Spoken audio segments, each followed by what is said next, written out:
On Thursday, South Korea and the United States concluded 11 days of their annual joint military exercises, known as Freedom Shield, which featured a river crossing operation near the heavily fortified border with North Korea. The military forces of both nations reaffirmed their partnership and enhanced their defensive readiness during these exercises, as reported by U.S. Forces Korea and South Korea's Joint Chiefs of Staff.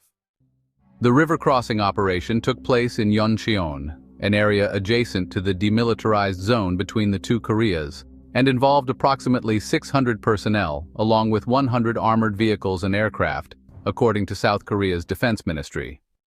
This training allowed brigade soldiers to understand the significance of the ROK-US alliance and to optimize the use of river crossing equipment, stated Major Young Byung-hyuk of the South Korean Army following the exercise.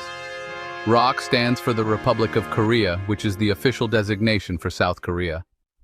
According to the ministry, South Korean and U.S. troops constructed a 180-meter floating bridge to facilitate the crossing of armored vehicles over the river.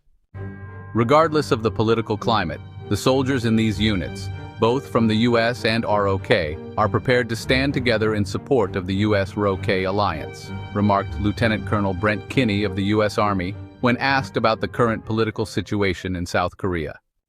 South Korea is currently facing its most severe political crisis in decades following President Yoon Suk-yeol's brief imposition of martial law in December.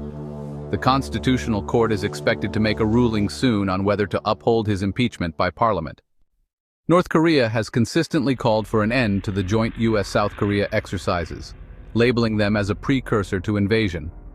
Earlier this month, North Korea launched multiple ballistic missiles shortly after denouncing the military drills conducted by South Korea and the U.S., which it described as a dangerous, provocative act.